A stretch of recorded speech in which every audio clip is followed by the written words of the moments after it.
एक बौद्ध भिक्षुक और उनका शिष्य एक जंगल में कुटिया बनाकर रहा करते थे। बौद्ध भिक्षुक अब बूढ़े हो चुके थे और उनका शिष्य अभी जवान था। बूढ़े बौद्ध भिक्षुक एक बहुत ही बड़े ध्यानी व्यक्ति थे। जब वे ध्यान करने बैठते तो 2-2 दिनों तक ध्यान ही करते रहते। उन बूढ़े बौद्ध भिक्षुक के पास एक बहुत ही अनोखी शक्ति थी कि वो ध्यान की अवस्था में भविष्य को भी देख सकते थे। एक दिन जब वो ध्यान कर रहे थे तो उन्होंने देखा कि आज से 8वें दिन उनके उस युवा शिष्य की मृत्यु हो जाएगी। उन्होंने अपने शिष्य को अपने पास बुलाकर कहा, मैं तुम्हें अगले 7 दिनों की छुट्टी देता हूँ। तुम इन 7 दिनों के लिए अपने घर रहकर आ सकते हो। शिष्य ने खुशी से कहा, क्या यह सच है गुरुवर? गुरु ने कहा, हाँ, मेरा पिछले कई दिनों से अपने घर वालों से मिलने का मन भी कर रहा था। शिष्य ने मुस्कुराते हुए कहा। गुरु ने कहा, ठीक है, तो अब तुम जा सकते हो, लेकिन याद रहे 8वें दिन की शाम होने तक तुम्हें यहाँ वापस पहुँचना है। शिष्य ने हाँ में सर हिलाते हुए कहा, ठीक है गुरुवर, मैं पहुँच जाऊँगा, लेकिन आप अपना ख्याल रखिएगा। अब आप बूढ़े हो चुके हैं, इसलिए आश्रम का कोई भी काम हो उसे मेरे लिए छोड़ देना, मैं वापस आते ही उसे कर दूंगा। इसके बाद शिष्य गुरु का आशीर्वाद लेकर पहाड़ी से नीचे उतर गया, बिना यह देखे कि गुरु की आंखों में अपने शिष्य को खोने का दर्द था।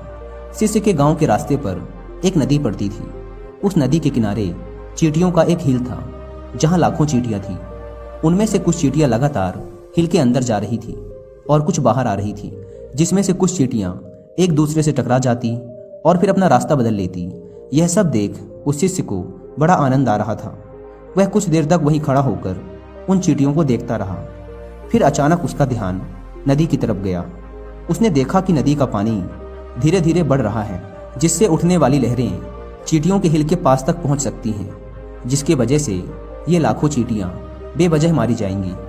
यह सोच उसने तुरंत ही अपने ऊपर के कपड़े उतारे और उसमें मिट्टी भरकर चींटियों के हिल के चारों तरफ एक घेरा सा बना दिया। साथ ही उसने बड़े ही कलात्मक तरीके से मिट्टी को काटकर एक छोटी सी नाली बना दी, ताकि लहरों से आने वाला पानी नाली के माध्यम से वापस नदी में चला जाए। इसके बाद वह नदी पार कर अपने घर चला गया। घर पहुंचने के बाद उसके 8 दिन कब बीत गए उसे पता ही नहीं चला। 8वें दिन उसे याद आया कि आज शाम तक तो गुरु ने आश्रम में वापस लौटने का आदेश दिया था। उसने उस रात ही अगली सुबह आश्रम के लिए निकलने हेतु सारी तैयारी कर ली थी। सुबह होते हुए आश्रम के लिए निकल पड़ा। उसे उम्मीद थी कि वो शाम होने से पहले आश्रम वापस पहुंच जाएगा। शाम हो चुकी थी। यहाँ गुरु आश्रम में बैठे बैठे यह सोच रहे थे कि आज तो 9वां दिन है, अब तक तो मेरा शिष्य इस दुनिया को छोड़ चुका होगा। वो इस बात से काफी दुखी थे कि वो मरने से पहले आखिरी बार अपने शिष्य को देख न सके। गुरु बैठे हुए ये सब सोच ही रहे थे कि उन्हें दूर से एक इंसान आता हुआ दिखाई दिया।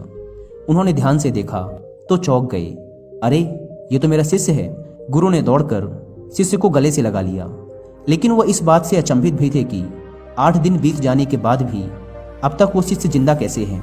गुरु ने शिष्य से कहा कि यहाँ से जाने के बाद तुमने जो कुछ भी किया है मुझे बताओ। तब शिष्य ने चींटियों वाली कहानी गुरु को सुनाई।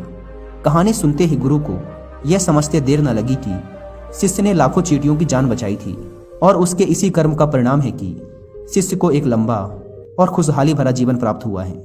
कहानी सुनने के बाद गुरु के मुंह से अनायास ही निकल गया कि कर्मा लौट कर जरूर आते हैं। शिष्य को गुरु की इस बात का मतलब समझ नहीं आया, लेकिन उसने पूछा भी नहीं और चुपचाप अपने आश्रम के कामों में लग गया। अगर हम अपनी जिंदगी में देखें तो इसे खुशी खुशी जीने का सबसे आसान तरीका है कि हम अच्छे कर्म करते रहें। इस कहानी की तरह यह जरूरी नहीं कि अच्छे कर्म हमारी उम्र को लंबा ही करेंगे, लेकिन इस बात की गारंटी है कि अच्छे कर्म हमारी जिंदगी में आने वाली दुख और परेशानियों को कम जरूर कर देंगे।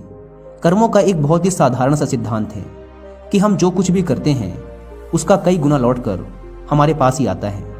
फिर चाहे वो अच्छे कर्म हो या बुरे, दोनों ही कई गुना होकर हमारे पास आते हैं। अच्छे कर्म करने के लिए ये जरूरी नहीं कि हमारे पास पैसा ही होना चाहिए, और ना ही सिर्फ किसी की जान बचाना ही अच्छा कर्म कहलाता है।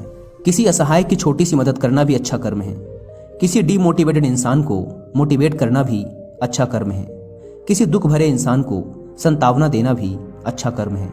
कुल मिलाकर अगर हम किसी भी तरीके से किसी के दुख को कम कर पाए तो वो एक अच्छा कर्म है।